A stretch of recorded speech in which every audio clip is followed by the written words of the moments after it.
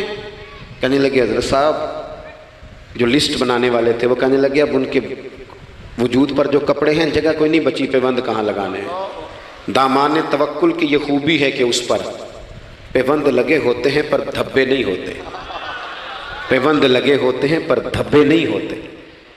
حضرت عمر نے معلومات کی ان کے صوبے میں جا کے، تمہارا گورنر کس طرح کا ہے؟ عرض کی حضور 4 شکایتیں۔ یہ جمہوریت ہے؟ آج تو ہر سیاسی جماعت میں ڈکٹیٹرشپ ہے، آج کہاں جمہوریت ہے؟ آج تو آپ جتنے شاہ کے وفادار ہو جائیں گے اتنا اچھا عہدہ لیں گے، جتنا مرضی قابل بندہ ہو جماعت کے اندر، لیکن اگر وہ پورا تابع دار نہیں تو نظام نہیں چلتا، جتنا مرضی قابل ہو۔ حضرت سعید بن عامر رضی اللہ تعالیٰ عنہ 4 شکایتیں، عام آدمی شکایتیں کر رہے ہیں۔ حضرت عمر نے کہا کون کون سی؟ انہوں نے کہا جی پہلی شکایت یہ ہے کہ ہمارے گورنر، توجہ ہے میرے بھائیوں کی، انہوں نے کہا جی پہلی شکایت یہ ہے کہ گورنر صاحب صرف دن کو ملتے ہیں، انہیں رات کو بھی لوگوں سے ملنا چاہیے۔ دوسری شکایت یہ ہے کہ جب شروع میں آئے تھے تو فجر کے بعد بیٹھ جاتے تھے، مسائل سنتے تھے، اب سورج نکلنے پر اشراق چاشت کے ٹائم 8، 9، 10 بجے آتے ہیں۔ تیسری شکایت یہ ہے کہ ہفتے میں 1 دن ملتے ہی نہیں۔ چوتھی شکایت یہ ہے کہ کبھی کبھی ایسے رونے لگتے ہیں، بیٹھے بیٹھے بے ہوش ہو جاتے ہیں، تو آپ نے دیوانہ آدمی ہمیں دے دیا ہے۔ حضرت عمر فاروق رضی اللہ تعالیٰ عنہ نے حضرت سعید بن عامر کو مجمع میں پوچھا، جناب آپ پبلک کے نمائندے ہیں، آپ کو سوالوں کے جواب دینے چاہیے، بتلائیے نا۔ اور یہ پبلک کے نمائندے صرف سیاستدان نہیں ہوتے، پیر صاحبان بھی ہوتے ہیں، مسجد کا خطیب بھی ہوتا ہے۔ اگر حضرت عمر سے پوچھا جا سکتا ہے کرتا کہاں سے آیا تو پیر صاحب سے بھی تو پوچھا جا سکتا ہے نا، ان کو بھی جواب دینا چاہیے، ان کو بھی بتانا چاہیے، اس لیے کہ وہی تو دعویٰ کر رہے ہیں فخر بتانے کا۔ تو حضرت عمر نے 4 سوال کہا، سعید آپ کے ذمہ 4 سوالوں کے جواب ہیں۔ تو حضرت سعید بن عامر نے گردن جھکائی، کہنے لگے پہلے ہی کہا تھا میں گورنری کے قابل نہیں۔ فرمایا اب تو بن گئے ہونا، جواب تو دینا ہے، حضور بتلائیے۔ فرمایا پہلا سوال آپ سے یہ ہے کہ یار لوگ کہتے ہیں رات کو کام پڑ جاتا ہے اور آپ ملتے نہیں۔ تو حضرت سعید بن عامر نے اپنی داڑھی پکڑ لی، عرض کی حضور یہ ساری سفید ہو گئی ہے، بڑھاپا ہے، دن مخلوق کے لیے رکھا ہے، رات اپنے رب کے لیے رکھی ہوئی ہے۔ اگر پھر بھی کسی کو شوق ہو تو سعید بن عامر جب بھی ملے گا مسجد میں ملے گا، ساری رات بارگاہ ربوبیت کی او سنگیو تھوڑا مسلح بھی یار مضبوط کر لو، تھوڑا سا نا، ہم نہ تھک گئے ہیں فون سن کے۔ بہت سارے لوگ ایسے ہیں جن کے وجود نہیں اتنی تھکے جتنے دماغ تھک گئے، کمنٹس پڑھ کے، کمنٹس دے کے، رائے دے کے، بڑے بڑے باصلاحیت لوگوں کے حافظے کمزور ہو گئے ہیں۔ خدا را اپنی صلاحیتوں کو زنگ لگا لو گے۔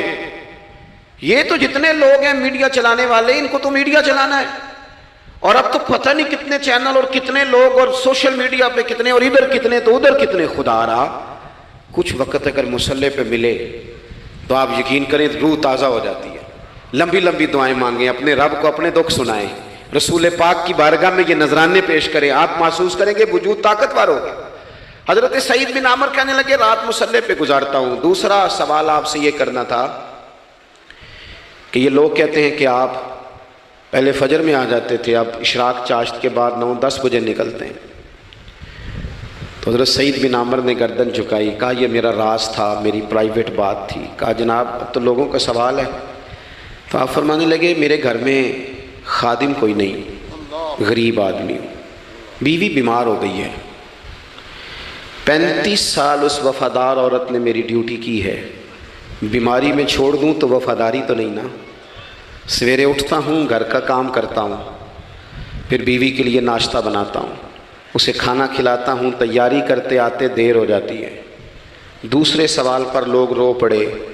کہا تیسرا اعتراض آپ پہ یہ ہے کہ ہفتے میں 1 دن ملتے نہیں۔ تو حضرت سعید بن عامر کہنے لگے میں نے کہا تھا میرا پردہ نہ کھولا جائے، میں بڑا راضی ہوں رب کی عطاؤں پہ، میں کیوں کسی کے سامنے اپنا دکھ بیان کروں؟ گردن کو جھکا دیتا ہے خیرات کا پتھر، جہاں میں مانگنے والوں کے سر کبھی اونچے نہیں ہوتے، اور غیرت ہے بڑی چیز جہاں نے تگ و دو میں پہناتی ہے یہ فقر کو تاج سردارا۔ آپ موقع دیں جی، بڑی مہربانی، چھوڑ دیں جی، تھوڑی 1 منٹ صرف جی ہمیں دیں، بولیں نہیں پیار سے جی، ناراض نہیں ہونا، آپ ہمیں موقع دیں۔ بات بھی اب تقریباً قریب ہونے کے قریب آئی۔ کہا حضرت سیدنا سعید بن عامر رضی اللہ تعالیٰ عنہ نے فرمانے لگے میں نے کہا تھا یہ میرا پردہ ہے، یہ نہ سنایا کریں آپ دکھ لوگوں کو۔ یہ غریب کہتے ہیں میں کسی امیر کے ساتھ لگ جاؤں گا تو کچھ بھی نہیں بنتا، چھوڑ دیں آپ۔